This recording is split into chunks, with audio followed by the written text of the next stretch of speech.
On Friday, November the 19th, Babajide Omowurare, a senior special assistant to the President on National Assembly, disclosed in a statement that the National Assembly had transmitted the Electoral Bill 2021 to Mr. President for assent.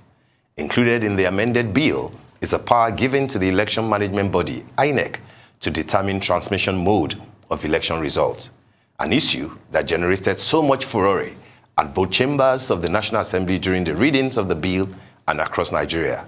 But weeks after that announcement, the president is yet to sign the bill into law, while many Nigerians have been reacting to the delay. Meanwhile, civil society organizations are calling on President Buhari to sign the Electoral Bill 2021 without further delay. The group says the bill contains provisions that will enhance the quality and credibility of elections and address loopholes in the electoral legal framework. We, the undersigned civil society organizations, welcome the decision of the President to invite comments from relevant ministries, departments, and agencies of government on the bill. In this regard, the inputs from the chairman of the Independent National Electoral Commission, the Attorney General and the Minister of Justice, the Minister of Interior, the Minister of Finance, and the Inspector General of Police are probably the most crucial. In their consideration of the bill, these office holders should be guided by the overriding public interest to strengthen our electoral process and the consolidation of our democracy. Increase citizens' participation in the electoral process, but it will also further enhance the capacity of the democratic institutions to improve the transparency and legitimacy of electoral outcomes. Joining us to analyze the development is Ayodele Adio, the National Publicity Secretary of the Youth Party. Ayodele, good to have you. Always good to have you around, actually. Good morning. Thank you for having me. Good morning. All right. There is a delay, apparently, from November 19th, today is 10th, 11th. Yeah. The president is yet to sign. Is this essentially about that contentious part that has, pitched the governors on the one hand and the federal lawmakers on the other, the direct primaries or indirect primaries, or the cost that INEC says it is unable to bear if the president signs and then direct primaries become, what is acceptable, 500 billion naira, for that cost. Is that the issue, or the president is just reluctant to enter into this battle with them? First, let me say that you are the first news anchor to properly put that in the right perspective, which is about a tussle between the governors and the members of the National Assembly. Because the debate that we have read on the papers, that it's about democracy, because it's about direct primaries, and they've made it look like it's about inclusion for more people in the democratic process, when in reality, it's about a tussle between the National Assembly or legislators and the governors in their respective states. And the truth is, yes, that is what has been delaying the signing of the bill, because there's a lot of lobbying going on behind the scene, especially from governors, not for the president not to assent, to the position of INEC, where direct primaries should be the only way candidates are nominated. And then, of course, I've always argued that first, we cannot have a situation where INEC will determine for political parties the mode or manner in which they nominate their candidates. And in any case, the method that is being proposed by INEC is a hugely expensive process. Imagine that you have to run primaries, across the entire 36 states of the Federation for a presidential election. It's a huge and expensive exercise when we're trying to limit the resources spent in our elections. And there's no doubt that their primaries are a lot more inclusive. But the reality in our political environment is that, these political parties don't even have a credible membership register. So it means, Salami can vote for the PDP on Monday and then vote in the primaries for the APC on Tuesday, because there's no proper way to verify this. right? And then there are other issues that make it a very cumbersome exercise, because INEC has to monitor all of these elections across the country. And while I think it's a good initiative, I think it's important that the option is left for political parties to decide which they are going to decide to pick.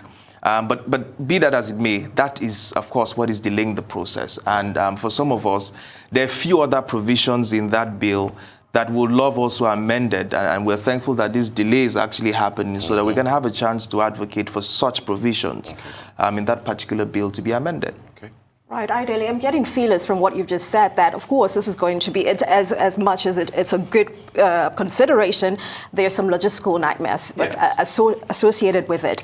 Now, we, of course, had reports from the President's media office that he's also consulting with different stakeholders on this particular issue.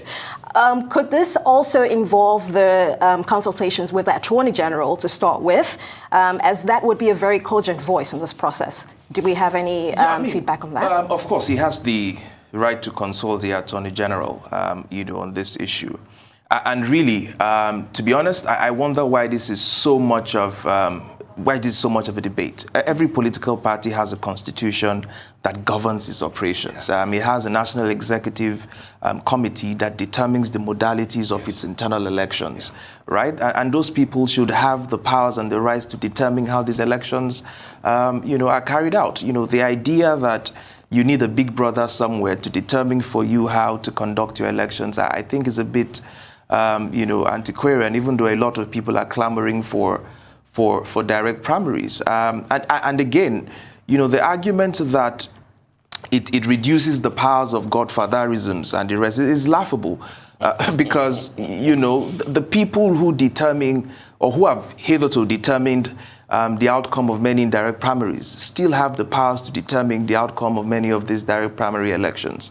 So it's not really a debate that, one should worry about. I think that for me, the president should, make his case known. Of course, that provision should be open for political parties to determine how they intend to be governed. But for me, I think there are more pressing issues that need to also be addressed in that electoral bill before it's eventually passed. And one of those issues, I think, is in section 78(7) of that proposed amendment bill, which determines how political parties are to be deregistered. And that provision says that except you win a presidential, governorship, federal or state House of Assembly election, you are going to be deregistered as a political party. Except you win or you participate? Except you win any of these positions. Really? Then you. So, and I find that very laughable, because it's important to continue to reemphasize that Nigeria is not a two-party state.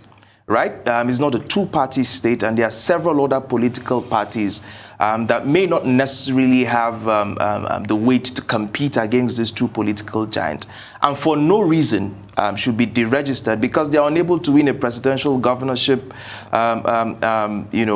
state or federal House of Assembly elections, because it's in contravention of Section 225A of the Constitution, as it already stands. Which is you need to win 25%. Of a state in a governorship election, or 25% of a ward, in a local government election, and what have you. But more importantly, is that the powers that INEC exercises to register political parties, we argue that it should only be exercised after obtaining a court order. Isn't it funny that INEC doesn't have the power to disqualify a political candidate from running an election except it obtains an order from court? But INEC wants to hold the power to disqualify a political party from participating when it lacks the right to do so for a candidate without obtaining an order from court. So the argument... But is INEC not following the act that set it up in doing that? Yeah, no, that's what we're saying. Yeah. That in this amendment... So an amendment is necessary. It's necessary that before INEC can exercise that power, it should approach the court, with his argument that XYZ has not performed or met up to these considerations, and then the court gives it the power to deregister that party. Because if it cannot disqualify a candidate from running, except obtaining a court order, why then should it be able to do? Ayodele, will be the unwieldy nature of political parties that we have, and it takes quite a lot for INEC to look after all those parties? I mean, let's be fair to ourselves. Can Nigeria really afford, yes, 200 million people? Yes. But then any figure that is more than 20 in terms of the number of political parties, can we really afford that? Do we really need more than 20? Do we really need more than 10 in a multi-party structure? The Constitution first guarantees freedom of association.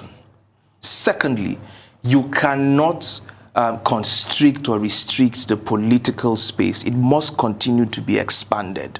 But more importantly, from your news report to news report, you are seeing the failure of government from Katsina to Sokoto to Jigawa to Enugu to Ogbomoso. You have seen the failure of government everywhere by a group of political elites that have held power for over 40 years in Nigeria. The average Nigerian man continues to ask, are there no alternatives to these same people that have plundered the nation's resources? Aren't there alternatives to people that are unable to secure the lives and properties of citizens? Aren't there alternatives that will guarantee an increase in wages for people who work hard as average Nigerians? I think the Nigerian people deserve alternatives. And the idea that only a group of people have the right to govern this country, or only a group of people have a right to determine how large the political space is, I think it doesn't speak well for democracy. And it's not that difficult to regulate a political party. Let me be honest with you. The truth is, I just think that there is this idea and this focus about a few dominant political parties. South Africa has over 90 political parties. Brazil has over 30 political parties. I think the UK has 18 plus political parties. So it's not a problem regulating political parties. You can, I've always argued, that the best you can do is to say there are predetermined conditions for you to be able to run for, say, state House of Assembly elections, for you to run federal elections. If you don't meet those predetermined conditions, you go and run for councillorship elections. If you can't meet the elections for governorship, you don't feel a candidate for governorship. And that's what happens in the democracy that we copy. If you don't collect enough signatures, you don't run for a particular office. And it's as simple as that. There's nothing esoteric about it. The argument is that space must be opened for people to participate. Right, Ayodele, but I want to also just move back a little bit so we don't digress too far from the core of the issue. Let's talk about the merits of it. So we, of course, it's pretty much what I hear from is let's take the party to the people, which is what Nigerians need right now. Direct primaries, they say it's a lot more inclusive, but of course we also juxtapose that against the cost of doing that.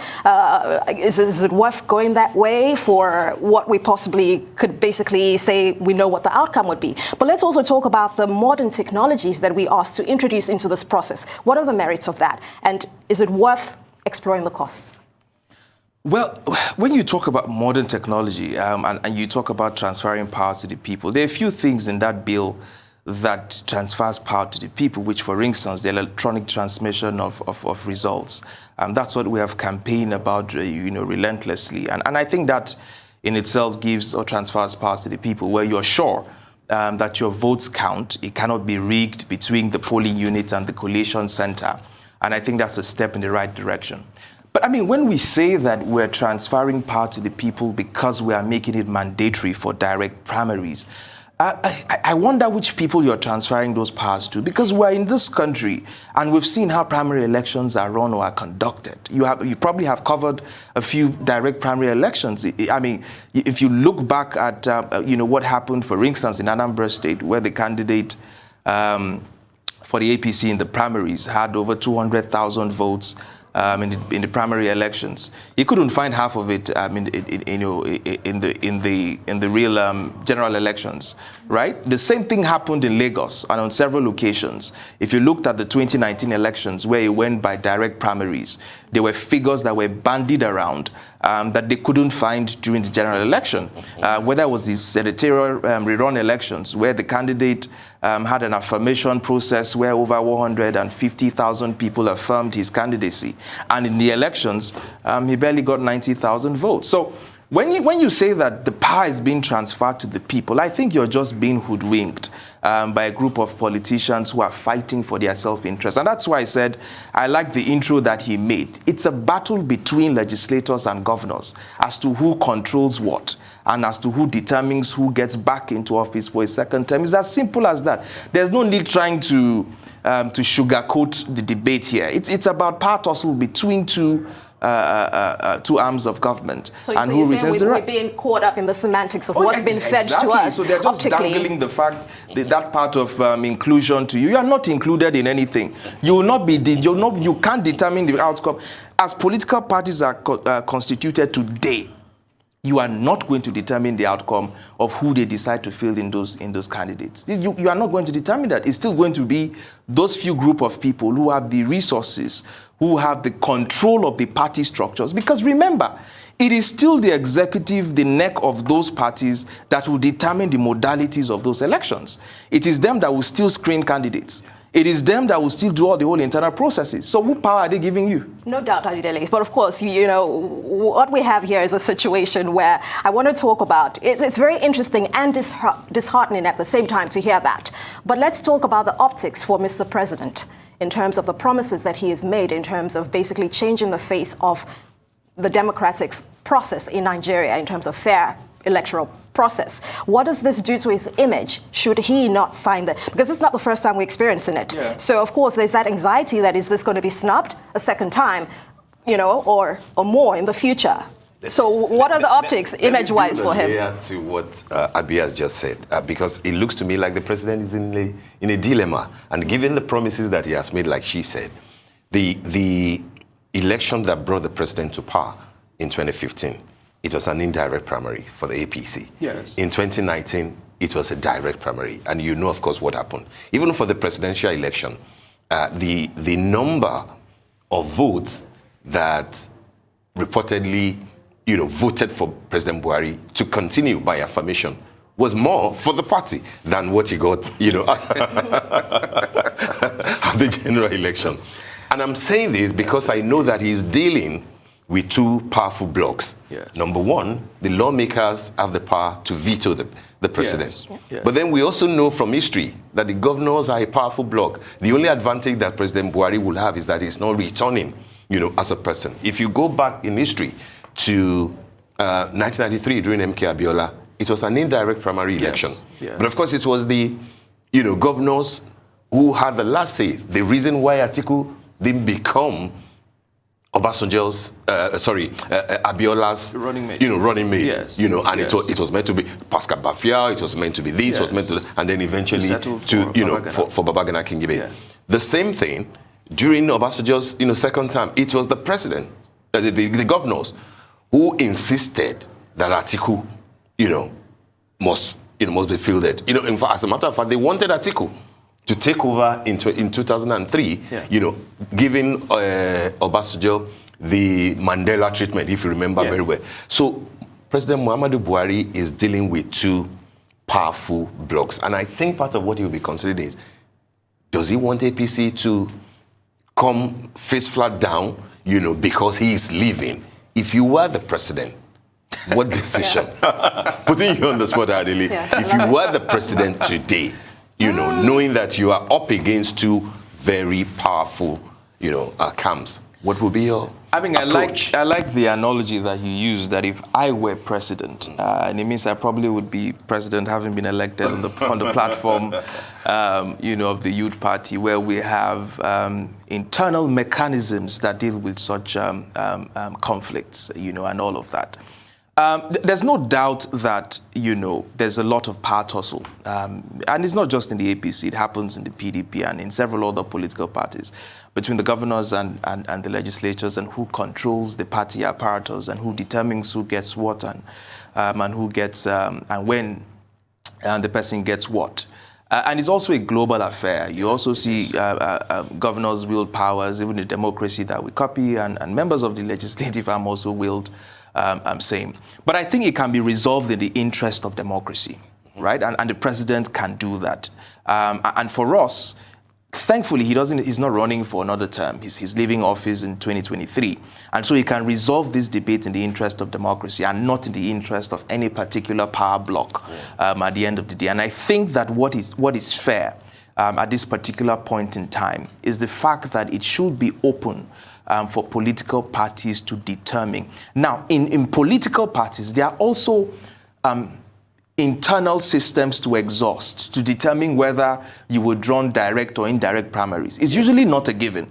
That is why you have members in political parties who have taken their parties to court to say that you have not exhausted the internal mechanisms to determine whether we should go for direct or indirect primaries. So you have those internal mechanisms to exhaust. And of course, it's even without the bill, like you rightfully said, we opted for direct primaries. Certain parties opted for direct primaries in 2019, right? So I think it's better resolved in the interest of democracy, where let's leave this thing for political parties to decide whether they want to go through primaries, direct or indirect primaries at the end of the day. I think it's as simple as ABC. It's dangerous. Will there be a caveat to the bill, to what the lawmakers have sent to the president to say, I'm not rejecting what you have said. Exactly. But then let's have a caveat. Yes. Give the power to the political parties. Exactly. It's as simple as ABC. Let's just give powers. And like I keep saying, let us wake up from this exhaustion that it's just about the PDP and the APC. If you are tired